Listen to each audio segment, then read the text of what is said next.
So Dan, I'm really glad that we could jump on for a session today because I've personally learned a ton from you in regards to what you Mm, do, and it's been a really mm, big part of my last like 1 to 2 years.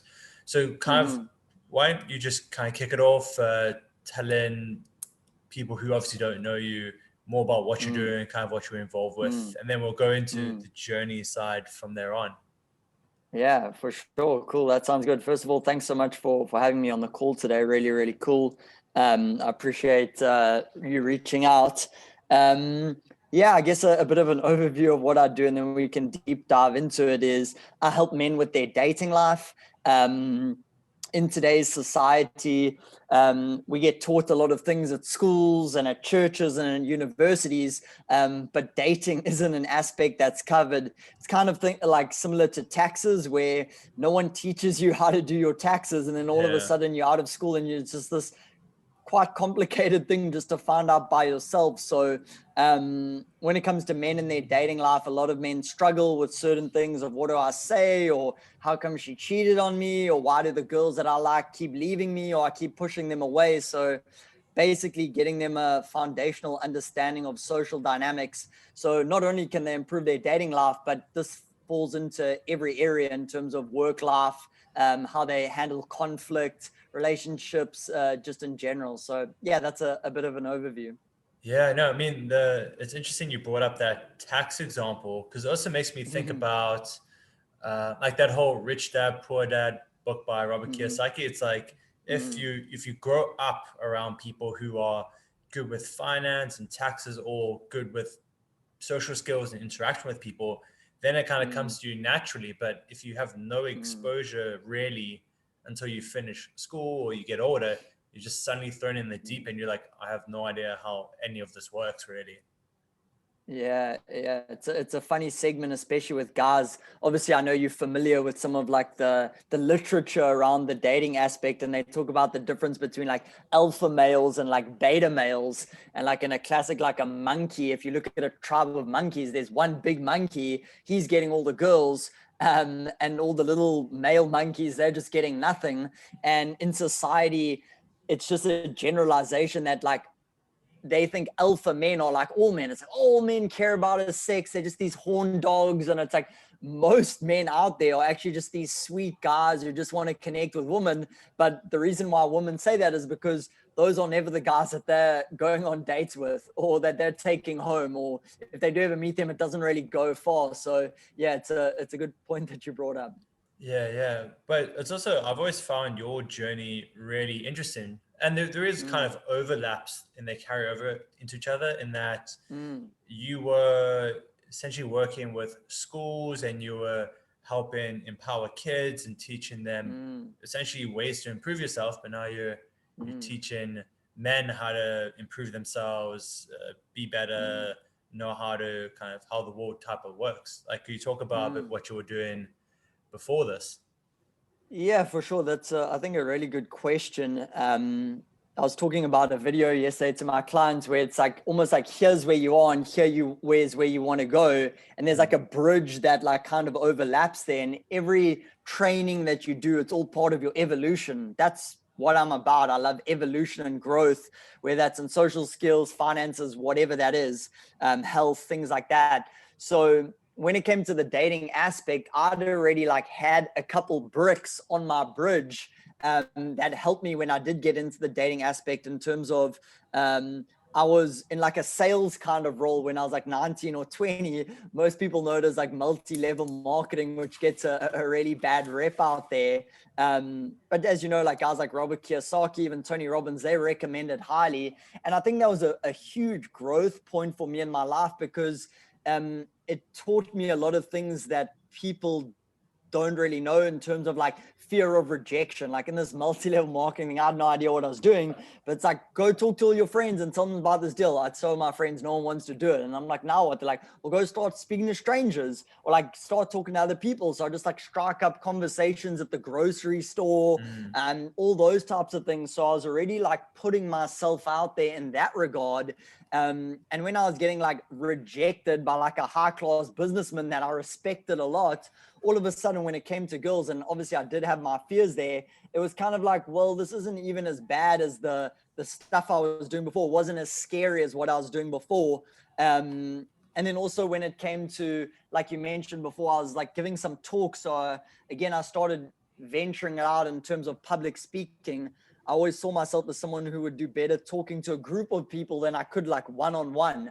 I don't know why that was exactly. But yeah, it's one thing not being afraid to talk to a girl. That's definitely a big step on the journey. But then it's a whole different dynamic because my problems wasn't I couldn't speak to girls anymore, as I'd speak with them and then would date a couple times and then they would just say they're busy and they don't see this going anywhere. And that was like a big pain and frustration. I didn't understand why. I was like, I thought I was doing all the right things. Like first I was playing like the nice guy role. I was raised by like a single mom. My dad wasn't around. So like through osmosis, I like learned my mom's like nice person traits. And then obviously that doesn't work in dating. And then I'm like, oh, well, girls only like assholes. It's like a common thing that people say. And I was like trying to be like more like assholey and like be more harsh, but that didn't work either. I got a couple of drinks in my face and I was like, well, what the hell is the answer?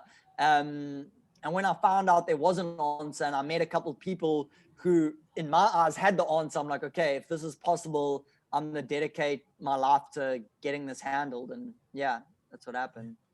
Yeah. What actually made you? I mean, actually, firstly, the thing you mentioned about the rejection aspect when you're doing the sales, like I've actually started to think like if I have kids one day or if I had like recommendations to anyone, it would always be like get a mentor and or go into like a sales job or something because like learning to sell something that's already there, it's like it's so powerful because then you really have to understand emotions. You have to really understand where people are at. It's like such an important skill, and facing that rejection over and over and over and realizing whether it's in business or relationships, realizing, hey, like you're okay. Like maybe you had a couple of people tell you like leave you, like never call me again, never speak to me again, but you still kind of survived. Like your intentions were good, type of thing.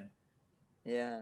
But what? Exactly right. And it's oh, sorry, just to add on to that quickly. It's and I still have it to some degree, but we all, the biggest problem humans have is caring too much what other people think.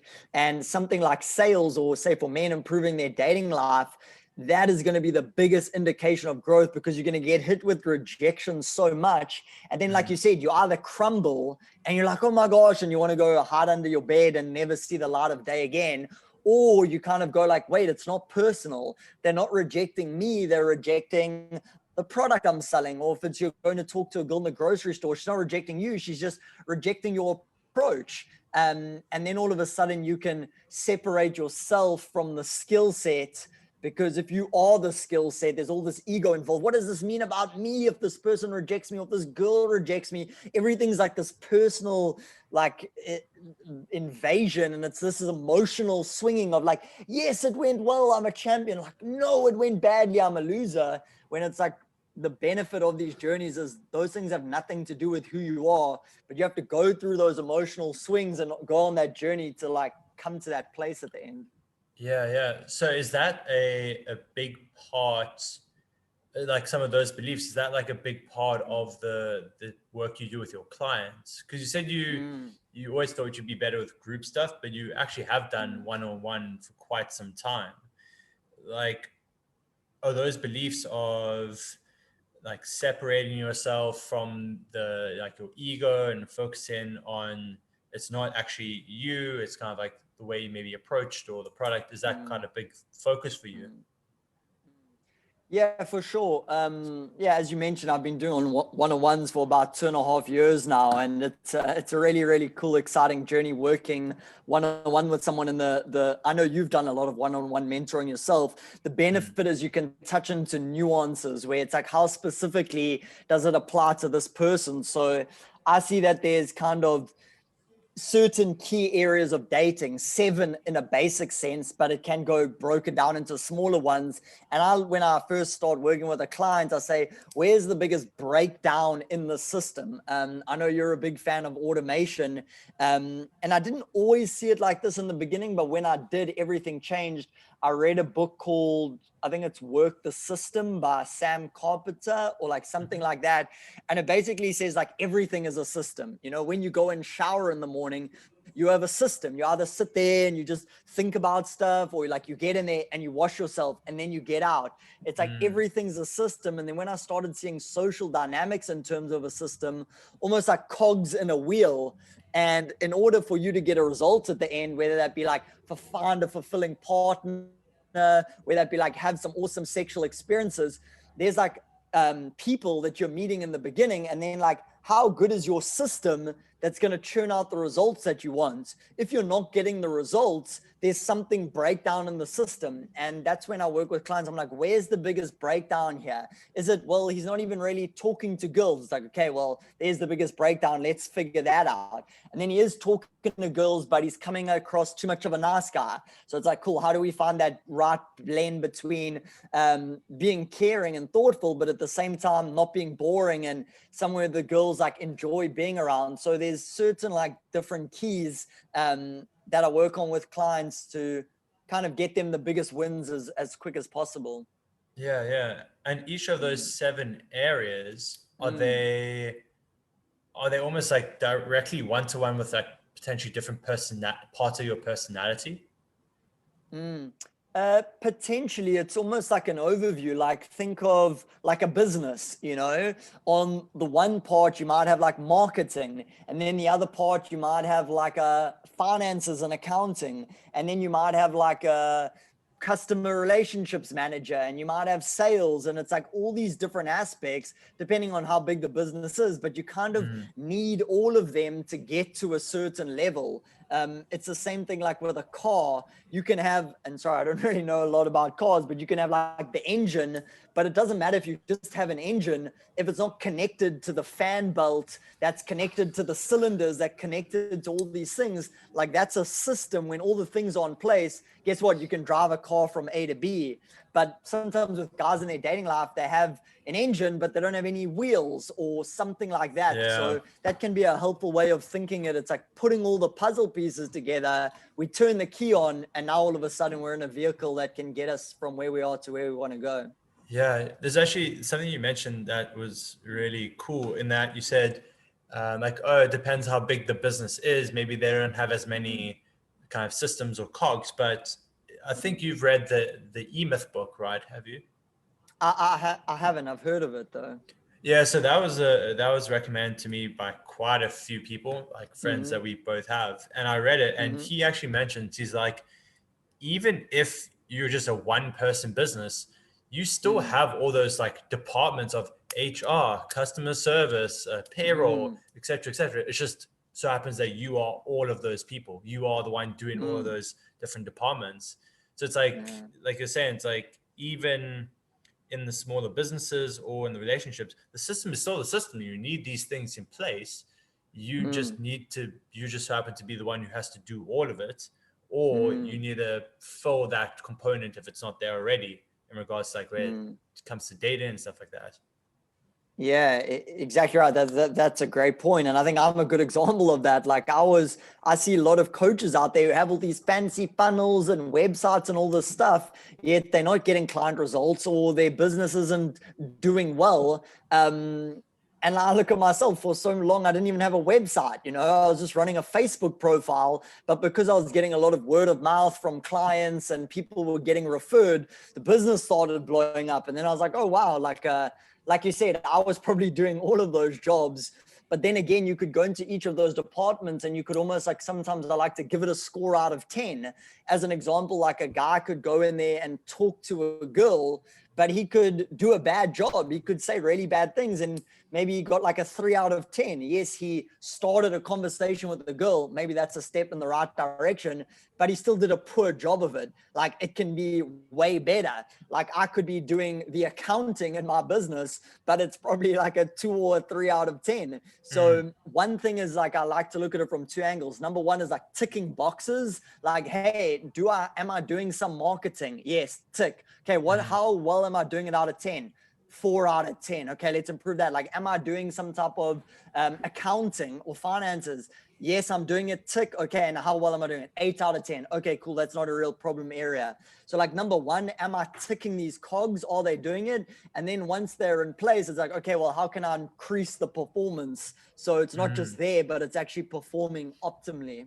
Yeah, no, that's a really cool way to think about it. I haven't actually spoken about it in this way in regards to business, but that makes like that could apply in so many different ways. It's like uh, I'm just kind of like thinking off the top of my head, like health. Like maybe there's like if you can think of health, there's exercise, there's eating well, there's I don't know, probably like 2 or 3 things we could think of. It's like, am I doing these things? Yes or no? Yes, I'm exercising. Yes, I'm eating. I'm eating relatively okay, and like I don't know, maybe it's like include mental health in that. It's like, am I looking after my mental health? But then it's like, how well am I doing each of those if I am doing them already? It's like you can use it almost in like any aspect of your life, I guess. Yeah, for sure. We have a friend, I'm not sure if you know who it is, but he was like telling me like, yeah, I've been doing a lot of yoga and I fucking love this guy. And I'm like, oh, how much? He's like, yeah, 1 or 2 minutes a day. Now, is that better than doing zero? Of course. But it's also at the same time, like, is that really going to make any difference? There's a lot of books out there about like the compound effect and all that type of stuff. But it's like, if you're going to go to the gym, don't go to the gym for 5 minutes. Like, at least put in a 30-minute session or 45-minute or however long people go to the gym for. So it's like good that you're doing something, but like you said, like, well, how can I actually improve this to take my results to the next level? Yeah, that comes into that, like how well are you doing it versus just am I doing it, yes or no. So like Correct. when you work with people over what's the time frame of you working with someone? Yeah, so the most common package is a 90-day package, which is 3 months, obviously. I'm a big believer and I'm a big fan of like going to like these weekend programs, whether that has to do with social skills or business or whatever. It's really cool, rah, you get all excited. But a lot of the time, there's not that long-term change. Change doesn't always happen overnight. I'm not saying it never does, but people are always expecting like this lightning bolt moment on like a 2 or 3 day event. And then they kind of left disappointed after the event, or they like come out and they're on this huge high, but then it kind of like fades very quickly after, like a crypto boom. And then sometimes it'll bust after, where the mentoring is designed is like, how can we put the wheels in place so that long-term changes is going to be implemented. So yeah, that's how I structure mine. Yeah, or it's like even like those weekend programs, like again, like the whole 7 areas or like cogs. It's like maybe that weekend turns on all of them. Like you at least have them all on now, but they're 90% of them all sitting at only a 1 or 2 of how well you're doing it. So then you got to keep on getting those up so they're all kind of like functioning really well. Yeah, that's a good point, because that was similar to my journey. Like I went on one of these like weekend programs or boot camps, whatever you want to call it. And the whole weekend I just got rejected and nothing really happened for me. But what did happen is like a light bulb went off and I'm like, oh my gosh, this is possible. You know, I saw guys who society would claim as like nerdy, or like this guy would never be good with girls. And like I saw these guys who are really good with girls, and then I'm like, it's like allowed me to believe it's possible. I think a big problem people have, that they're like, well, why would I even try? Because it's probably not going to work out anyway. Where if you had like a contract signed by God saying, hey, if you do this over the next 90 days, you're going to make this much money, or start dating this type of girl, or have this kind of body. If you knew that there was a contract signed by God, you'd be much more likely to do it. But people don't even really believe in the first place. Like they don't even have that belief. They're like, yeah, it's worked for other people, but I don't think it can really work for me. And if you don't have that like belief, like, wait, I know this is going to work if I do X, Y, and Z, you're fighting an uphill battle almost the entire time.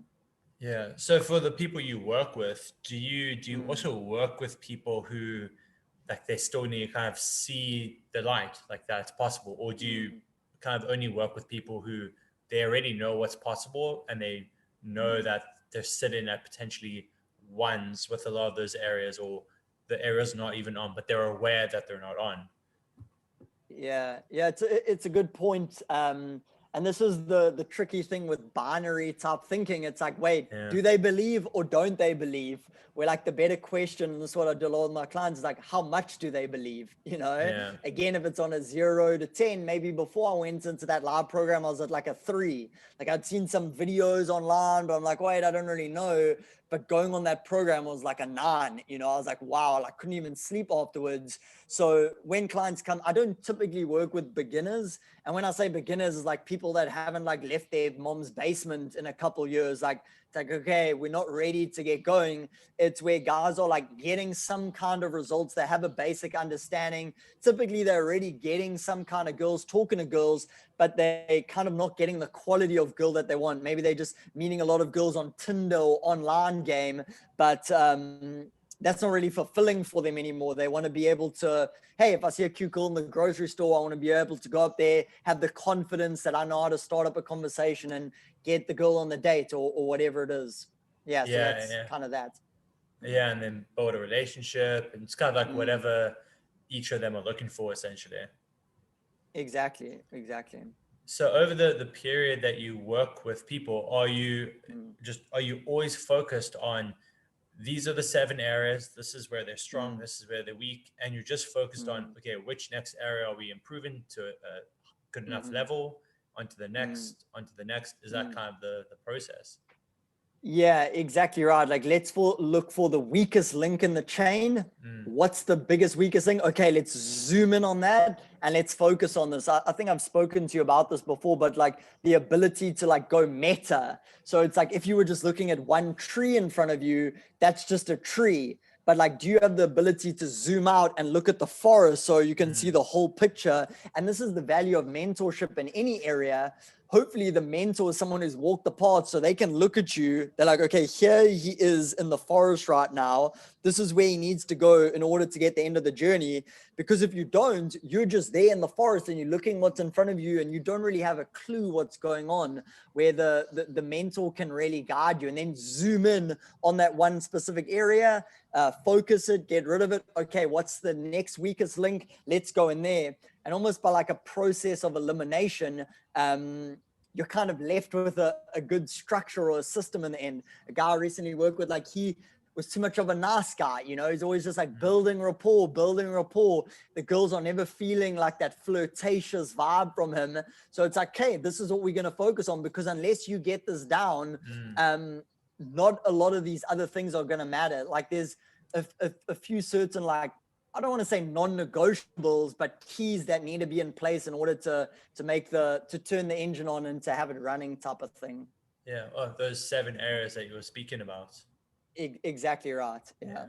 I'm loving the overlap of what you were saying about the forest, and you need to know what the big picture is, like where you're trying to get to, but then also zoom in because there's a lot of overlap with a discussion I had with a friend of ours as well. And he was saying, it's like he knew where he wanted to go, where he needed to be. And his talk just was, okay, I know where that is, but what is the next thing I need to learn that's going to get me further on the journey? And it's kind of, I see a lot of relation in what you described. It's, we know where we want to get, be able to have amazing relationships with people that you really connect with.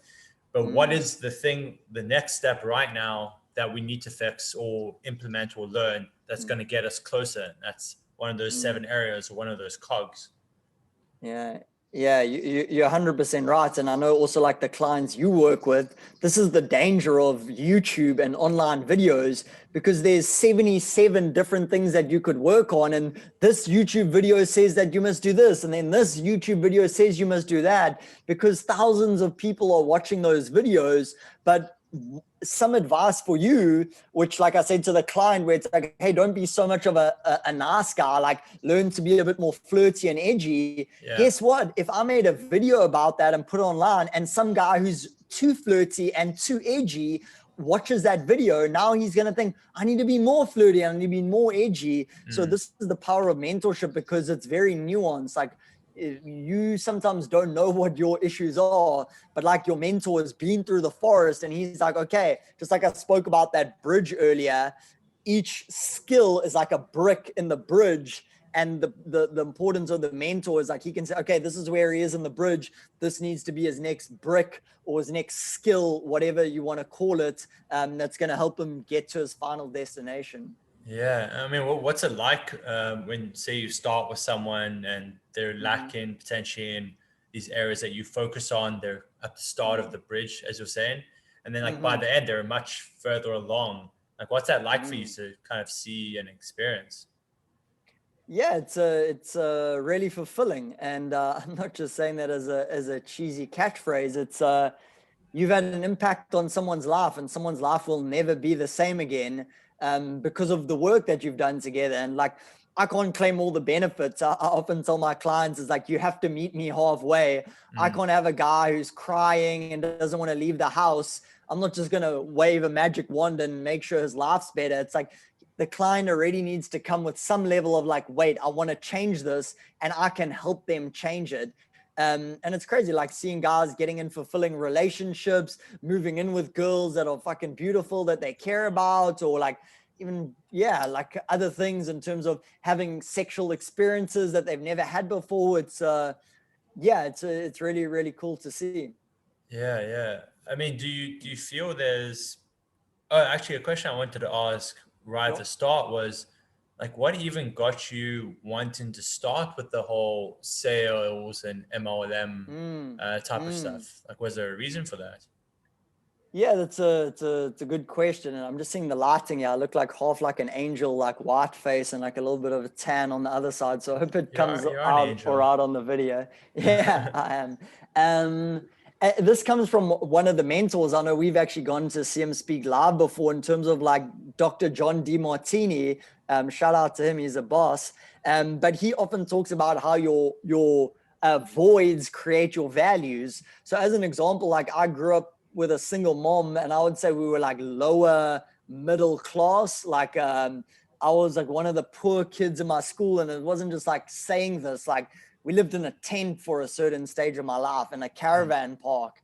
And it's like, when I started getting like a little bit older, like 19, 20, like, no offense to my mom and dad, I love them, but it's like, I looked at them and I was like, holy shit, like if I don't do something different, if I don't do some weird, crazy shit, I know where my life's going to end up financially, relationship wise, health wise. And that void in my life, in terms of like not having money, that kind of pushed me over the edge to like join a multi-level marketing thing, where maybe it Yeah. was a bit naive, but sometimes it's good to be a bit naive. Some people overthink things too much for their own good. Like, wait, let me see if this is really the right move. Sometimes you just got to jump in and, oh, well, if it's the right move, cool, awesome. Or it's like, oh, wait, that was a huge mistake. But I always feel it's better to jump in rather than stay on the sideline. So that's how it was for like the multi-level marketing thing. Like, oh gosh, I don't have the money. These Yeah, guys are yeah. promising me that I can earn a recurring income.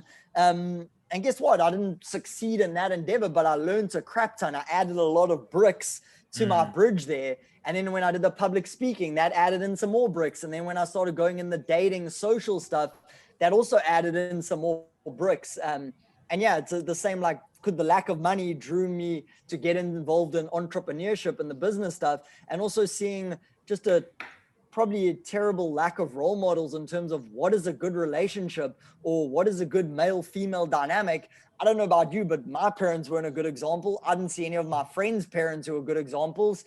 In honesty, if I'm looking back now, they're all pretty terrible examples. So I kind of like made it a mission on myself where it's like, no, like I don't want this to be my normal. Just because it's everyone else's normal doesn't mean it needs to be my normal. So that's what kind of lit the fire under my ass. Yeah, yeah. I mean, and then going from there into the public speaking with kids Mm, at school, did you mm, kind of have that same fulfillment working with them? Or like, did you kind of see the end of their journey, if you know what I mean? mm, Like, mm. was that kind of obvious for Yeah, you? yeah, for sure. So we would come in like either once a year or like a couple times a year. So um, I remember one time we're actually like giving a talk at more of like an underprivileged school just outside of Cape Town. And like anyway, I gave the talk. Sometimes it's in a big hall to 100 kids. Sometimes it's just one classroom of 30. And one of the kids' names, his name was Thomas. He came up to me after the talk and he's like, hey, Daniel, like, thanks for the talk, which is pretty common. I was like, oh, I'm glad you enjoyed it. And he's like, can I share something with you? And I was kind of like, okay. And he kind of like looked down and he was like, Daniel, no one in my family has ever been to university before, but from what you've just shared with me today, like I think I have a fighting chance.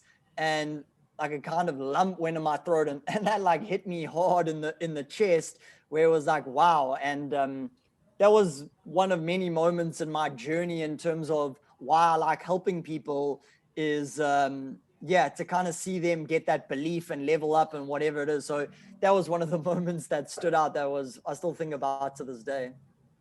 Crazy. Was that kind of like one of those first moments when you're like, hey, what I'm actually doing can really help people? Yeah, for sure, because there's always two aspects of it. It might be like, hey, I'm doing this public speaking thing, because guess what? I'm working on my public speaking skills. I'm getting paid. This is awesome. I'm getting flown around to other countries to do it. So there's a kind of a self-interest thing. But then the more I got involved in it, the more it was kind of like, wow, look at the people that are really benefiting. And I don't believe either one is right or wrong. It's always about a healthy balance in the middle, because I think a lot of people make mistakes when it's like it's all about serving others and others, and they charging too low for their services. They don't self-respect themselves, and then it's like the universe needs to show them like, wait, it is also about you. Or you get guys on the other side who start a business and they're like, let me just scam people into some shitty products. Hey, guess what? I'm making money. Somehow the universe is going to move them back into alignment, where it's like, I'm there to help people and create amazing transformation. And guess what? At the same time, I'm growing as myself as a person. So I think there's like a sweet spot with that. Yeah, it's interesting. It's like while you're like, because I know for me, like when it comes to technology, especially, there's just so much out there. You can't know everything. Mm, But I mm, really do enjoy when I work with someone. And like I also have to learn in the process. Like I also have to learn something new. And I'm like, oh, this is really awesome. And then you take it mm, on to the next person, or you just at least have it in mind. You're like, okay, I'm not going to do it that way next time, or I am going to do it this way next time. So it's like while mm, you're on your bridge, someone else is kind of on their bridge next to you, and you're like growing at the same mm, time. yeah, that's really cool. Yeah, I mean, like for you, kind of, if you were to leave people with a kind of a message or the way you see Mm, things, like, is there kind of mm. like one thing that you always like to keep in mind or tell people?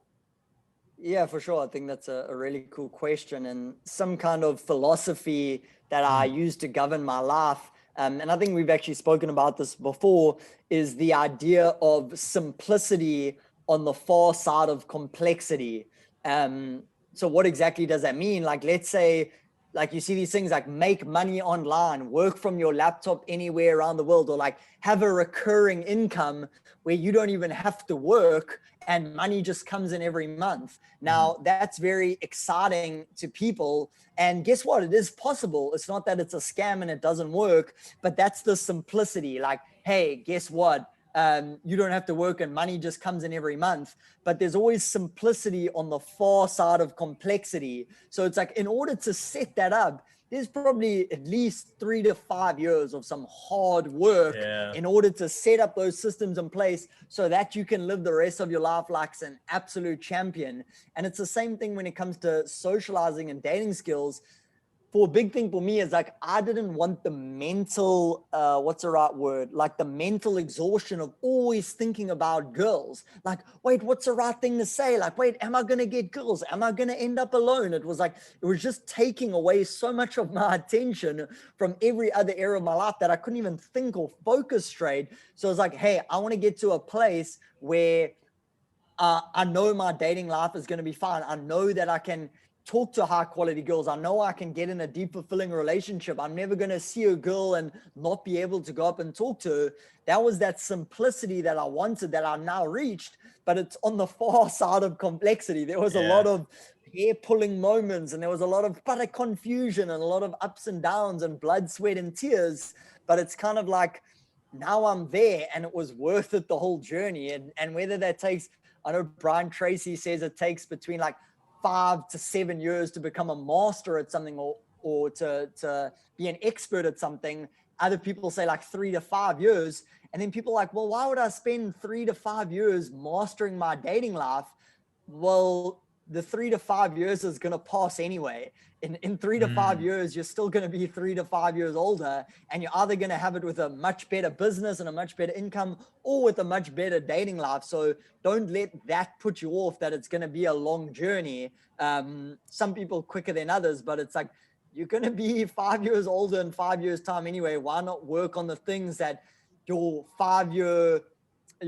5 years older would be like, well done, Gavin, or well done, Daniel, for starting that business and going through that hardship, because now I'm really well set up. Or like, well done for putting yourself out there in terms of dating and overcoming your fear of rejection, because now I can live the rest of my life like a king or a champion, you know? So yeah, that's my thoughts to leave on simplicity on the far side of complexity. No, I love that. I love that. It's also the whole thing. It's like, if it's gonna take you, like you were saying, 3 to 5 years or 5 to 7 years anyway, you can either start right now and be there in 5 to 7 years, or you can delay it by another 5 years, and then you're still 5 to 7 years away from where you want to be. It's like no better time than now. Exactly. It comes up, and I don't know if you've had this, but I had this so much in my life, like such a limiting belief people have, where it's like, oh, well, I'm only finding about this when I'm 35. It's just a waste. Like, I wish I'd found out it when I was 25.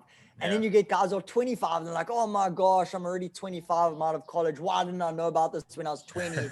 It's like, everyone thinks that. I think about, oh, why did I start my business 3 years ago? I wish I'd started 10 years ago. But it's like that Chinese proverb, like the best time to plant a tree was 20 years ago. The second best time is today. You know, like if you believe in crypto and Bitcoin is going to be the future, don't sit on the side and cry and say, well, why didn't I get it when it was $500? It's like, if you really believe in this, Bitcoin, being an entrepreneur, handling your dating life, it doesn't matter when you got started. It just matters where you're going to be 5 years from now. So yeah, very important. Yeah, absolutely. I really loved also kind of how we kept bringing back the whole, you got the forest, but you got to look at you got to zoom in, see which kind of cogs or pieces are missing, and focus on that next big piece. And so if anyone wants to check out your stuff or reach out or get in touch, like what's the best way to do that? Yeah, probably the best way to do that is via Facebook. That's just where I have everything going on at the moment in terms of posting content. I've got a Facebook group also. So people just search Daniel White on Facebook. You'll come up with my profile. And then there's a link to a group where I post like more free training videos and helpful tips, and where guys can ask questions and stuff like that. So yeah, that would probably be the best place to touch base. Yeah, no, awesome. I appreciate the time. And I think people definitely take away a lot from this in regards to the mindsets, frameworks, how to think about kind of the journey, etc. Yeah, cool, man. Thanks so much for your time. And I appreciate you asking the questions. Just before we wrap off, like, would you say it's similar for you in terms of the work you do? Because I know you very much on the automation side. And it's kind of like, in a way, I think about like getting business owners to that place of simplicity, where either you're teaching them how to go through that complexity quicker, or you're just doing it yourself in terms of, these are all like the zooming in on the nuts and bolts, how to get a landing page done, or how to do X, Y, and Z. There's a million little things. And in my eyes, you kind of help people with that in terms of not going through so much of that complexity or going through it quicker. Would you say it's the same for you? Yeah, so actually it's cool that you bring that up. I appreciate the question, because the examples you were given as well with the simplicity comes after complexity, or complexity comes after simplicity. No, other way around. That very much applies, is because like it is kind of a pain in the ass to get a lot of these systems set up. Like, oh, how do I get my booking software speaking to my my CRM, like my people management software, and how do I have my website talking to all these things and sending out emails? Like there are a lot of moving parts there, and that's the complex part, is getting all those things together. But the simplicity is, you have this thing that you don't have to ever touch, and it's like people come to your website, they can sign up for a call with you, or they opt in for a free guide from you, and then they're receiving emails, and it's like you don't literally have to touch anything, and these things are just happening. But like you said, it's the complexity, and that can be very difficult to wrap your head around if you're not from the technical space, or if you just don't have the time. So that is very much what I do, is take away that complexity so you have this simplicity essentially. And also the whole forest thing is like, what is the goal? The goal is you can just focus on the things you enjoy as a coach, as a consultant, or in your business, whether that's maybe you love doing the accounting work, who knows? So you have that goal of like, I want to be able to just focus on my accounting or just focus on getting my clients results. But you zoom in, it's like, what do we need to get sorted and or automated so that you can do those things? Like, what are the various cogs? And that's often getting your email automation sorted, getting your website that connects to your different booking softwares, getting it connected to your CRM. So it's, tons of overlap actually. And I really like the way how you kind of phrase things and introduce those frameworks. For sure. So we basically have the same job, just in a different space. I often tell guys, I'm like, come work with me. Let's get this dating life handled so you can focus on other areas. Like guys want to play guitar or they want to build a business or whatever. But it's almost like because there's so much mental energy focus on this, I'm like, let's get this handled so you don't have to think about it anymore. And you can go do the things that you really enjoy, which is basically exactly what you said there. So yeah, man, thanks so much for having me on. Really, really appreciate it. Same to you. And that's, so if anyone would check out your stuff, it's Daniel White on Facebook and you'll pop up easy peasy. Yeah, for sure. Drop me a DM there and I'll get back to you. Awesome. Thanks so much, Dan. Cool. Awesome. Have a good one, Gavin. Chat soon.